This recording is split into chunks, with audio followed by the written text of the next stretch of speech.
all are safe, healthy and happy at home, and you are enjoying being connected with us through the virtual mode, and you are learning though you are at home. Don't worry that you are missing your schools and your teachers and friends. Hope we all will meet very soon. So today let's try to learn a lesson from your prose text, quality. Before we move on to the lesson, let's try to understand this word quality. Okay? This chapter has been written by John Galsworthy. Okay? Now, what is this word quality? Children, we come across this word in our life, in our day-to-day life, whether we are at home, in the school, or in our neighborhood, or when we go for marketing. Right? When we go for shopping, we do buy many things. So when we want to buy something in the market, for example, we want to buy a pair of good clothes. So we look at the quality, isn't it? We do ask the shopkeeper, is the quality of this cloth good? Or how good is the quality of this cloth? Don't we? Yes, we do. And even if we buy some vegetables or fruits in the market, we do ask. We do check the quality, isn't it? So you might have bought many things in the market and you are really worried about the quality, isn't it? Sometime you might have heard your parents telling, don't worry about the money, but please check the quality, right? Quality means something which is good or bad. How good it is, okay, how durable is it, right? How much time will it last? So these things matter. I hope you have understood the word quality. Now let's try to read this lesson which talks about two German brothers, Gessler brothers, okay, who have settled in London and they have established their business in London. And now let's try to understand what business they have established and how does this word quality relate to this chapter. Okay? Children, as we learn the lessons from your prose text or from your supplementary text, we do come across so many characters. And these characters teach us a lot. We do learn a lot from these characters, children. That is why in your exams you get value-based questions, isn't it? So let's see, what do we learn from this particular lesson, quality? What does the character of the story teach us? And what message is the writer giving us through this lesson? So children, let's move on to the lesson. But before that, let me tell you, if you have your textbooks, you can open your textbooks and look into your textbook. And if you don't have your textbook, don't worry, you can look at your screen and please look at the screen very carefully, children, and try to listen to me. Let's learn together. Let's try to understand the chapter, quality. Now, let's look at the first paragraph. I knew him from the days of my extreme youth because he made my father's boots. He lived with his elder brother in his shop, which was in a small by street in a fashionable part of London. The shop had a certain quiet distinction. There was no sign upon it other than the name Gessler Brothers and in the window a few pair of boots. He made only what was ordered, and what he made never failed to fit.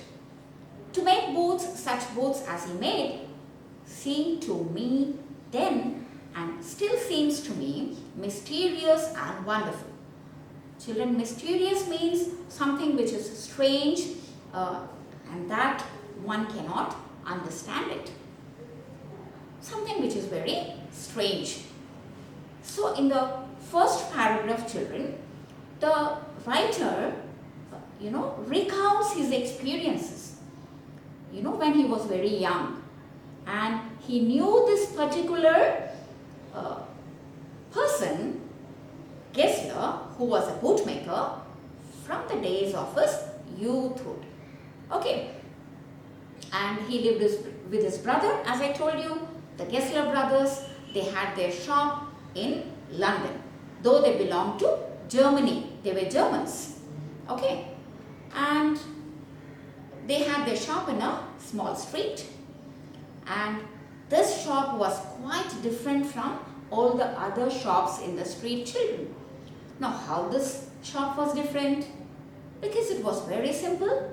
It was not very decorative, or it was not very grand as shops in London do look, but it was very simple, and it just had a board, okay, Gessler Brothers, and on the window there were few booths.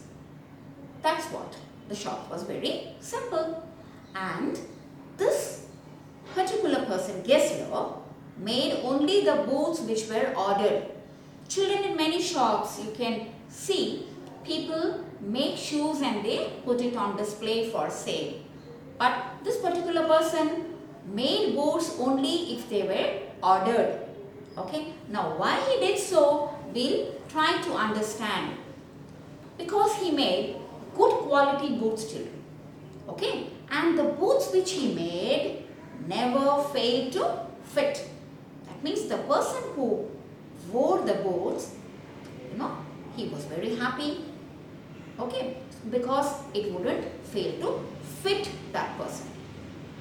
Okay, and the writer was really amazed, surprised by the work of this particular person, the bootmaker. Okay, and his work seemed mysterious and wonderful to the writer. Okay, children, let me show you the picture of Gessler's shop. You can see there Gessler Brothers, and you can see Gessler working with dedication. Okay, now let's see what happens after that, and what does the writer tries to tell us about Gessler, what kind of a person he was. As I told you, we are going to learn a lot from this particular character. I remember well, my child remarks, one day while stretching out to him my youthful foot, "Isn't it awfully hard to do, Mr. Gessler?" And his answer, given with a sudden smile from out of the redness of his beard, "It is an art."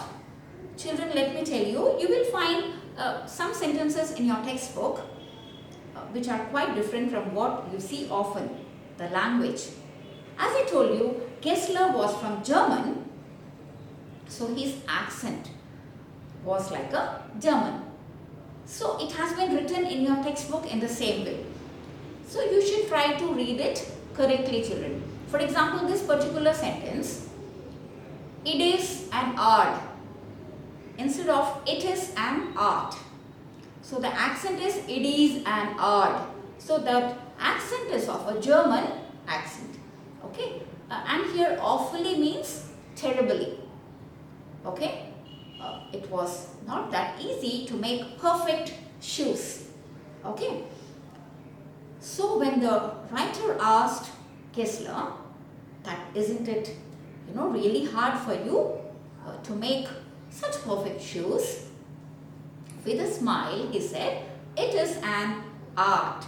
That means making perfect shoes was an art, and that has to be mastered. Everybody needs to perfect their skill of producing things or making things, so that you are able to make your customers happy. So the customers of Gessler were very happy, and so he said, it is an art, okay, and it was not possible to go to him very often. His boots lasted terribly, having something beyond the temporary, some essence of boot stitched into them. Children, lasted terribly means it lasted for a long time. And essence here means the most important feature or quality of something. Okay. So the writer tells, once you buy boots from Gessler, they last for a long time. So you need not go to him often. Okay. Once you have bought boots from him, maybe you go to him after 1 year or 2 years or 3 years, because the quality, children, please listen carefully, the quality of the boots were very good. Okay, now let's see what happens next. One went in, not as into most shops, but restfully as one enters a church, and sitting on the single wooden chair, waited. A guttural sound and the tip-tap of his slippers beating the narrow wooden stairs, and he would stand before one without coat, a little bent, in leather apron, with sleeves turned back, blinking as if awakened from some dream of boots. And I would say, how do you do, Mr. Gessler? Could you make a pair of Russian leather boots? Guttural here means, children, harsh and grating. That means you can say a deep sound produced from the throat. A harsh sound. Okay. So here the writer tells us that if anyone entered Gessler's shop, as I told you, children, the shop was very simple. Okay. And as one entered his shop, they would feel as though they are entering a church, a religious place. Because a religious place, children, is very quiet, calm and peaceful. So, anyone who entered Gessler's shop would find that atmosphere in the shop. They would feel that calmness, peaceful atmosphere. Okay, and they could hear the guttural sound, of making boots, and the sound of his slippers, tip-tap sound of his slippers. And, here the writer is describing the appearance of Gessler. How he looked. He was a little bent, he wore a leather apron, and, his sleeves turned back, and he was so busy with his work. He used to be so dedicatedly working that even if somebody entered, he would not notice. Suddenly he would blink. His eyes would start blinking as though, he had awakened from some dream of boots. And Mr. Gessler would be asked by the writer, could you make a pair of boots for me? Russian leather boots? Without a word, he would leave me retiring whence he came or into the other portion of the shop, and I would continue to rest in the wooden chair, inhaling the incense of his trade. Soon he would come back, holding in his hand a piece of gold brown leather. With eyes fixed on it, he would remark, what a beautiful beast. Children, please note the pronunciation. What has been written in your text? Beautiful. Whereas the correct pronunciation is beautiful. Okay? Bees. It's not bees, it's peace. So, again, it has been pronounced by Gessler as a German would do. Okay. When I too had admired it, he would speak again. When do you want them? Okay. And I would answer, oh, as soon as you conveniently can. And he would say, tomorrow, fortnight, or if he were his elder brother, I will ask my brother. It's brother in fact, children. It's not brother. Okay. Here incense means you all might be using incense sticks at your home while you are worshipping, right? To create that spiritual atmosphere or to have a nice fragrance inside your house. So incense here means the smell of leather. In this particular lesson, incense means the smell of leather. When you enter a shoe shop, you do get the smell of leather. Okay. And here it has been compared to the incense, the smell or the perfume, the fragrance which you get in a church when you enter. That's why the word incense has been used here, children. And when the writer would go to Gessler and order a pair of shoes, he will ask him to sit on the wooden chair, and immediately he would go in to get the leather, the fine leather, and he would come back with golden brown leather in his hand, and he would say, "What a beautiful piece." And when the writer also would be admired by the quality of the leather, he would again say, "When do you want them?" Normally when you order for something, the shopkeeper asks you, "By when do you need them?" Okay. Children, here the writer says he would never, give him a date that I want my shoes tomorrow or 2 days after or maybe next week. He would just leave it, to Gessler, because he knew that he would take his own time as he made perfect shoes. He was more worried about the quality. Okay, so he would say, maybe whenever it is convenient for you, you can give it to them.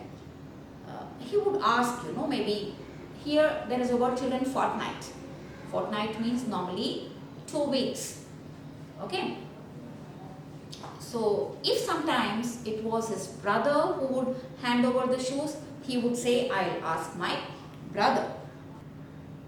Then I would murmur, "Thank you." "Good morning, Mr. Gessler." "Good morning," he would reply, still looking at the leathers in his hand, and as I moved to the door, I would hear the tip-tap of his slippers going up the stairs to his dream of boots. I cannot forget that day on which I had occasion to say to him, "Mr. Gessler, that last pair of boots creaked, Okay, so he talks about the perfectness with which Gessler made his shoes.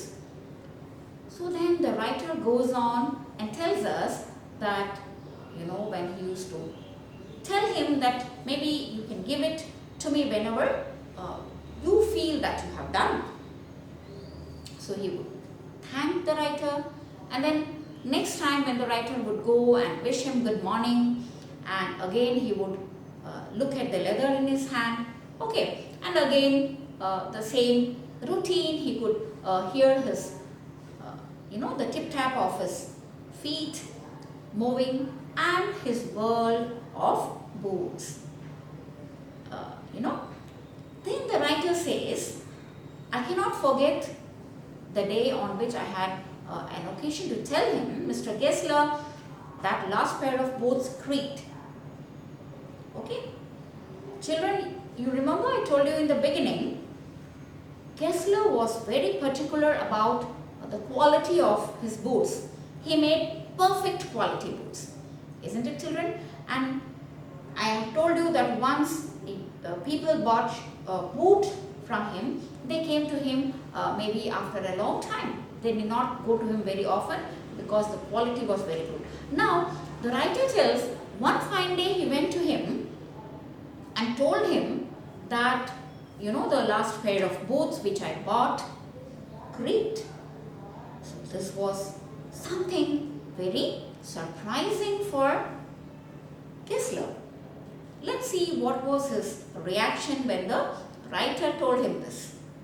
He looked at me for a time without replying, as if expecting me to withdraw or qualify the statement. Then said, "It shouldn't have creaked." "It did, I'm afraid." Okay, here again, children, for creaked, you can see creaked. It's in fact creaked. It shouldn't have creaked.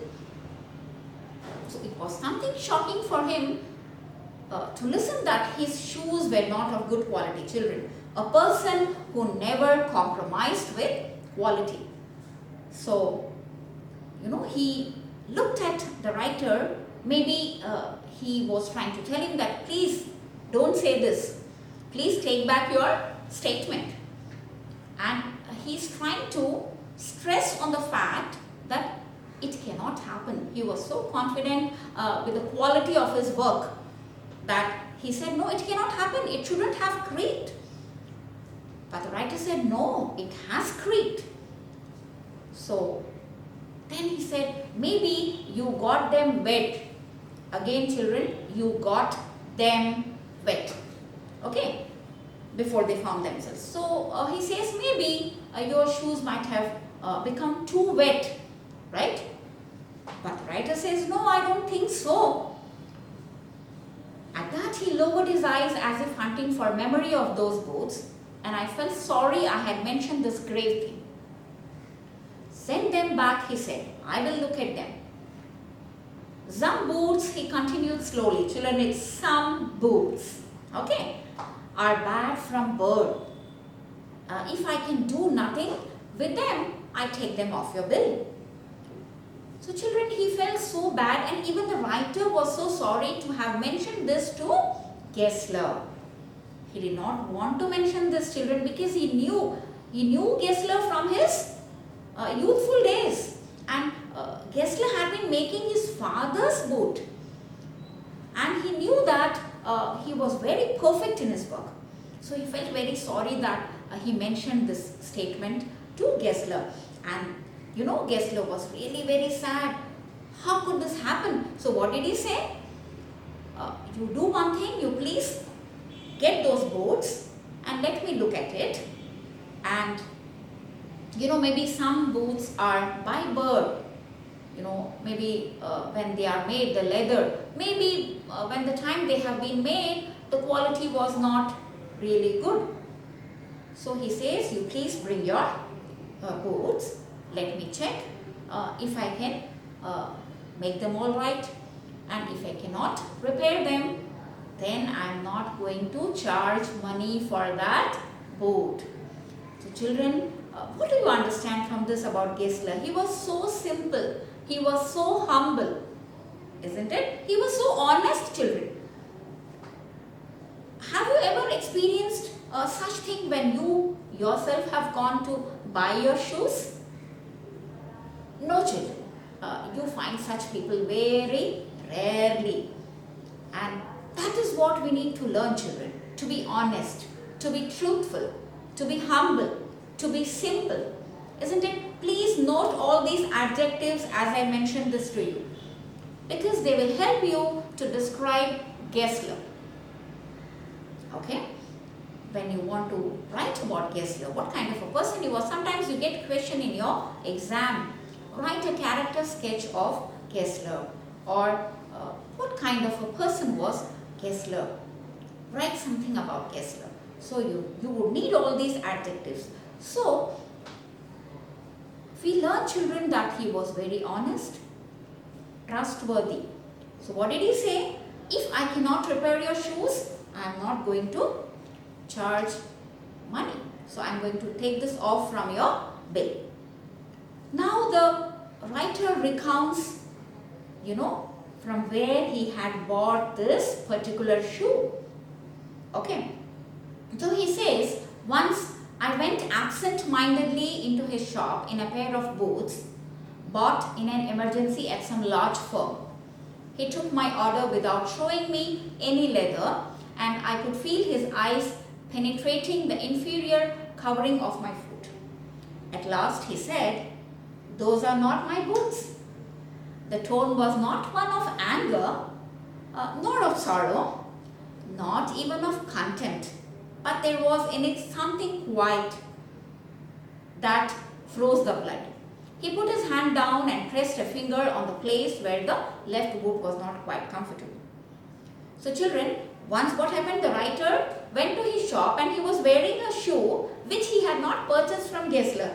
He had bought it from a big firm, from a big company. There are so many showrooms, children, glamorous showrooms, but the quality sometimes is not very good. So he wore that shoe and went to Gessler's shop, and he was trying to order some shoes, but Gessler's, concentration was on the shoes which the writer was wearing, and he could easily find out that those were not the shoes which he had made, because he knew the leather, he knew the quality. Okay, so he immediately told the writer, these are not the boots which I have made. Okay, so because he could feel that the writer was not comfortable in that shoe. Okay, children, are you enjoying the lesson, children? I know you are enjoying, but we won't be able to continue the lesson today. So I'll stop here.